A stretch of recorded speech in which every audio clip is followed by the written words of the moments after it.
कईयों के बारे में हम सब जानते हैं, हमने सुना है, पर वहीं दूसरी ओर कई वीर ऐसे भी हैं जो सिर्फ इतिहास के पन्नों में ही सिमट कर रह गए हैं, जिनके बारे में हम सब इतना नहीं जानते हैं। तो उन्हीं में से एक है बल्लू जी चंपावत। मैं आज आपको उनके जीवन के बारे में बताने के लिए प्रस्तुत हुई हूँ। बल्लू जी चंपावत के बिना नागौर के राठौड़ सामंत अमर सिंह राठौड़ का इतिहास अधूरा है। जब अमर सिंह राठौड़ के साले ने विश्वासघात कर उन्हें मार दिया था, वह अमर सिंह की लाश को अर्जुन सिंह और शाहजहां को सौंप दिया था।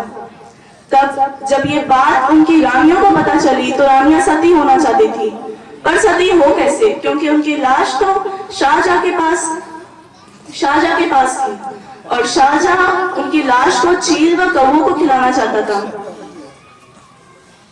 तो उनकी रानियों ने ये अपने सेवकों को ये आदेश दिया कि अब अमर सिंह जी की लाश को भले शाहजहां से लड़के लाना पड़े पर लेकर आया जाए। तो पर लड़ने जाए कौन? तो उनकी रानियों को उसी समय बल्लू जी चंपावत की याद आई।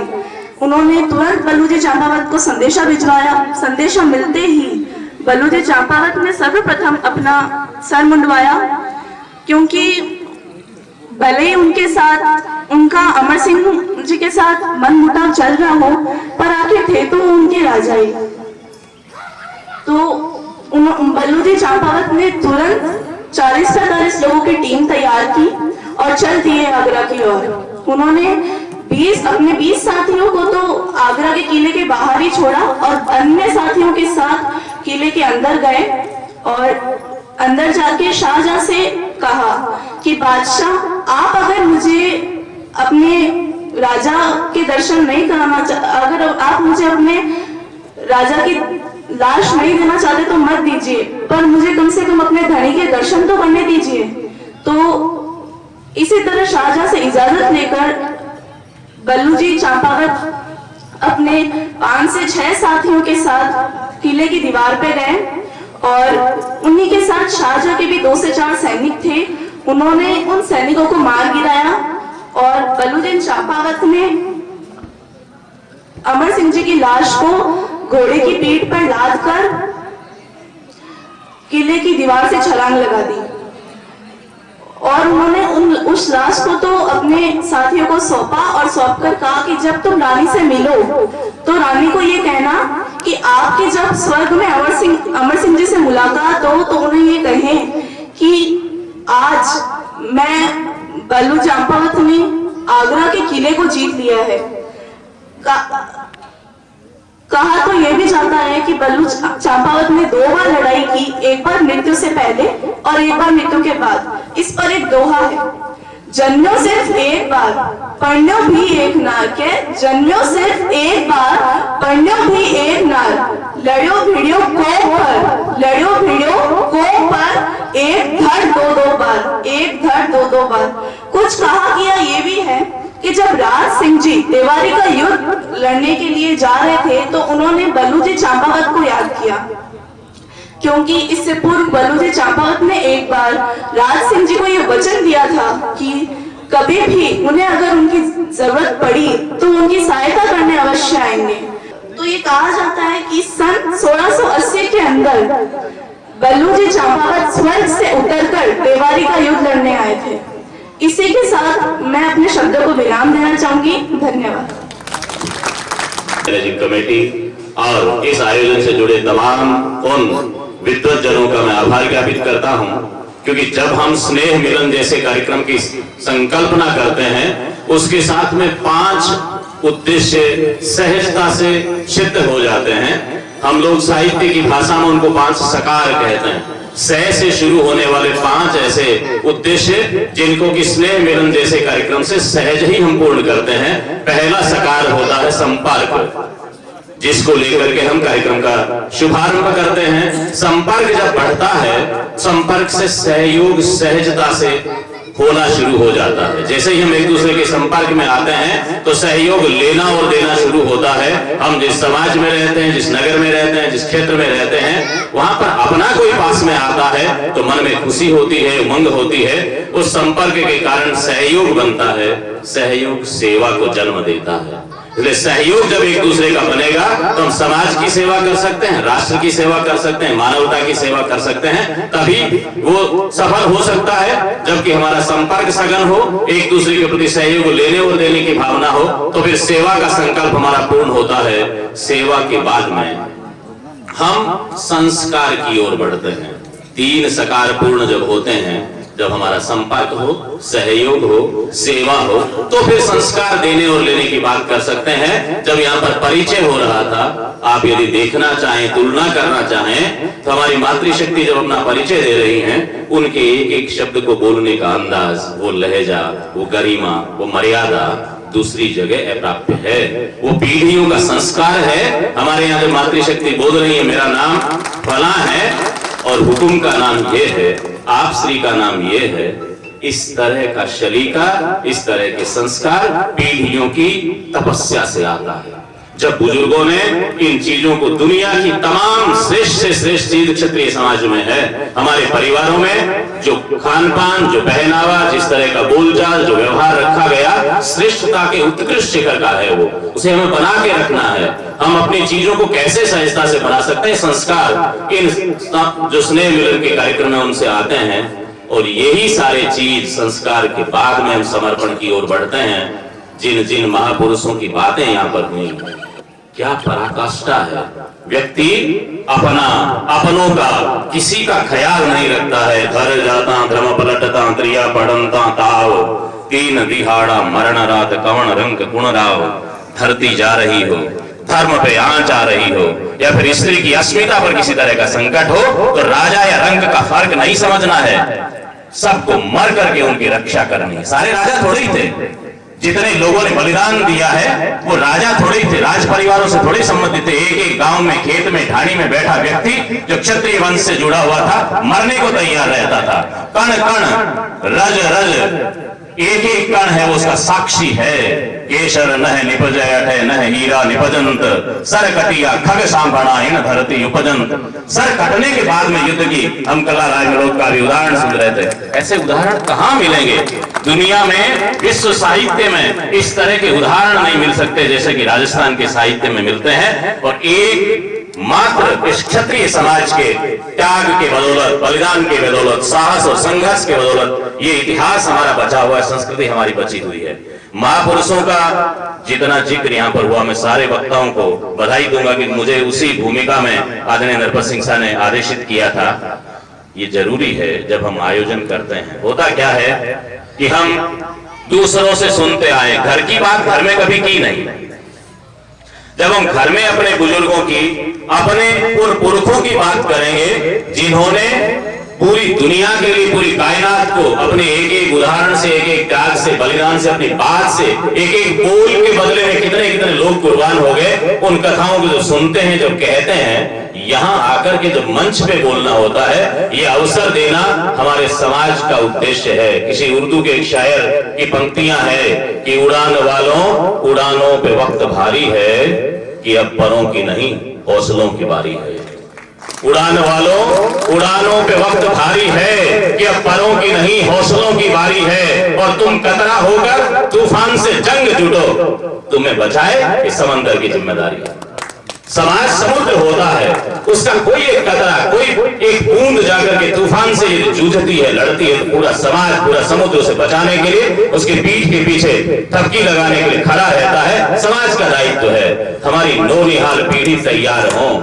जब यहाँ से परिचय दे रहे हैं हमारे विद्यार्थी, हमारे बच्चे, तब लगना चाहिए कि वो किस वंश से, किस परंपरा से आ रहे हैं। हमारी पीढ़ियों के संस्कार हमारे पास में हैं, ये महापुरुष हमारे पास में हैं। इतिहास को बड़ा खंडित किया गया है। 2-4 वक्ताओं ने बहुत अच्छी बात बताई। इतिहास को जिस तरह से लोगों ने अपने तरीके से, विगत 80 साल का ये दौर जो चला है, इसमें जितना खंडित क्षत्रिय वर्ग को किया गया है, क्षत्रियों की परंपराओं को, हमारी जो स्वस्थ परंपराएं थी, हमारा जो प्रतीक था, उन सबको तोड़ा गया है। जानबूझ करके षड्यंत्र पूर्वक उनके ऊपर प्रहार किए गए। आपको लगता है कि क्षत्रिय का सम्मान पूर्वक कोई स्थान आपको किसी पिक्चर में दिखता है? कहीं किसी धारावाहिक में आपको लगता है कोई क्षत्रिय क्षत्राणी उस स्वाभिमान के साथ में, उस सम्मान के साथ में? कभी किसी ने ये सम्मान, कभी किसी ने आभार ज्ञापित किया है? कोई कृतज्ञता की भावना से दिखता है कि आपकी पीढ़ियों ने हमारे लिए कुर्बानियां दी हैं? ऐसा कोई भाव किसी व्यक्ति में दिखा आपको? षड्यंत्र पूर्वक उनको भुलाने का प्रयास किया गया है, हमें विलेन बनाने का काम किया गया है, खलनायक बना करके खड़ा किया गया है, विदूषक बनाया गया है। इसलिए इतिहास को भी उसी रूप में मोड़ा गया है। हम लोगों को जानकारी लेनी पड़ेगी, तथ्य और सत्य दोनों से जुड़ना पड़ेगा, बोलना आना चाहिए। मैं माताओं बहनों से निवेदन करता हूं, ये परिचय जो आता है माइक आपके पास में, संकोच मत कीजिएगा। हाडी रानी का जो दौर था वह बोलना नहीं था, मात्र करना था। उन्होंने बोल करके अपने पति को कुछ नहीं कहा, लेकिन उन्होंने सर काट करके संकेत दे दिया, कर दिया। आज सर काटने की आवश्यकता नहीं है। आज समय वो है कि जब आप अपने भीतर की बात को कहें, सामने वाले आंख से आंख मिला करके बात करें। इस तुलसीदास जी ने कहा, ये अंगुली है ना तर्जनी, इसको तानना जिस दिन से हमारी क्षत्राणियां, हमारी बेटियां सीख जाएंगी, उस दिन सामने आने वाली की हिम्मत नहीं होगी। तलवार से ज्यादा ताकत वाली तर्जनी होती है। तानना सीख जाए इसको। बोलोगे तब होगा ना, आपको बोलना पड़ेगा। आप बोल करके अपने बात को कहना शुरू कीजिए। किसी की हिम्मत नहीं हो सकती। हमारे मोहल्ले की तरफ देख ले, हम जहां रहते हैं, एक क्षत्रिय जिस परिवार, एक मोहल्ले में एक परिवार रहता हो, वहां भी कोई आतंकी आने से घबराएगा। ये ऐसा माहौल हमें बनाना पड़ेगा, हिम्मत हमें लानी पड़ेगी। मां भवानी हमारे साथ में रहती है, डरने की आवश्यकता नहीं होती है। जिन लोगों ने कुर्बानियां दी हैं, सोचा था क्या हमारे बेटे पोते कैसे रहेंगे? कभी घर की तरफ देखा है? जब जब उनको अवसर मिला धर्म के लिए, रक्षा के लिए, मातृभूमि की, सबका, सनातन का, सबकी रक्षा के लिए अपना सर्वस्व समर्पित किया। उन महापुरुषों को आपने याद किया। अगली बार से मैं एक एक पर बात भी करूंगा 2-3 मिनट में, क्योंकि भोजन के और भूख लगे हुए लोगों के बीच में जो खड़ा रहता है बुरा तो लगता है, लेकिन अवसर, क्योंकि शुरुआत जिनको करनी थी, अजीत साहब खेल में शुरुआत टाइम से कर देते तो पारी समय पे पूर्ण होती है, देरी से शुरू करें तो फिर देरी से संपन्न होता है। इसलिए जिन्होंने बोला है, क्या होता है, मीरा ने भगवान कृष्ण से कहा, हे कृष्ण, तुम्हारे तो मेरे जैसी लाखों करोड़ों हैं, लेकिन मेरे तो तुम्हारे जैसे तुम ही हो ना। इसलिए जिसने यहाँ आकर के बोला उसको तो आज बोलने का अवसर मिला है। उसकी बात नहीं करेंगे तो फिर कल तो होनी नहीं, 12 महीने बाद में उसका वापस नंबर आएगा। उस दिन फिर वो वहीं खड़ा होगा, मुझे क्या अच्छा करना था, क्या मुझसे कमी रही, क्या सुधार करना था। इस बात आज हम नहीं करेंगे इस कार्यशाला में, तो फिर कब करेंगे? इसलिए उन हमारे नौजवान साथियों को, बेटियों को ये संकेत करना जरूरी है, आपकी भाषा कैसे समृद्ध हो सकती है, आप अपने विषय को कैसे दृढ़ता से प्रस्तुत कर सकते हैं, आपको विषय चयन करते समय क्या करना चाहिए। पहले तो आयोजकों से, माननीय नरपत सिंह साहब से, रणजीत साहब जो संचालन बहुत बढ़िया कर रहे हैं, आपकी आवाज अच्छी हो गई है, शब्दों पर पकड़ अच्छी हुई है, भाषा बढ़िया बनी है, बधाई देता हूं आपको। उत्तरोत्तर ये प्रगति करते रहें। अगली बार से आप जब विषय दें, कम से कम 10 दिन पहले विषय दे दें सामने वाले को। कोशिश करें कागज लेके नहीं आना पड़े। संस्कृत में लिखा गया, सा विद्या या कंठगता, विद्या वही है जो कंठस्थ है, विद्या कंठे और धन अंटे, पुरानी जमाने की कहावतें हमारी। जो याद करके आ जाएगा, कंठस्थ होगा, वो बोलने में सामने वालों से आंख जब तक नहीं मिलती है तब तक बात कहने का आनंद नहीं आता है। तो अगली बार से विषय पहले से दें, एक व्यक्ति को एक विषय दें। वालों की प्रशंसा नहीं कर रहा हूं मैं, छोटों कर रहा हूं। इसलिए आपको दोहे जो मोहन सिंह जी बेग सर बोले आप अच्छा, लेकिन दोहा एक भी सही याद नहीं, दोबारा याद करें, अच्छे से याद करें। दोहे में मात्रा इधर उधर हो जाएगी, सारा गड़बड़ हो जाएगा। गढ़ मारो मैं हूं धनी, असुर सके किम आण, इसी रूप में बोलना पड़ेगा। जयमल जी कहते हैं, गढ़ मारो मैं हूं धनी, असुर सके किम आण, और चाबी गढ़ सित्तोड़ रे दीधी मूस दीवान। इसी रूप में आप दोहे बोलेंगे तो आनंद आएगा। आप जब बोलते हो मात्राएं टूटती है, फिर दोहे का आनंद नहीं आता है। बात को पूरा उसी रूप में करें। ये जो देवनारायण जी रणसी सर जोधा, मीराबाई पर संक्षेप में आपने बोला, अच्छा बोला। प्रद्युम्न सिंह जी की मैं प्रशंसा इसलिए करना चाहूंगा कि एक वक्ता में ये सहज समझ होनी चाहिए कि वो बातों को रिपीट करने से बचे। और आपने आकर के विषय परिवर्तन किया। इस उम्र में एक बच्चा यहाँ आकर के विषय परिवर्तन करता है, मुझे दिया गया विषय नहीं, मैं इसी मिजाज का कोई दूसरा उदाहरण आपके सामने प्रस्तुत करता हूं। और आपने मुटाला युद्ध का जिक्र किया, एक बार इनके लिए तालियां जरूर बजाएं। अपना विषय छोड़ करके दूसरे विषय में बोले, अच्छा बताए।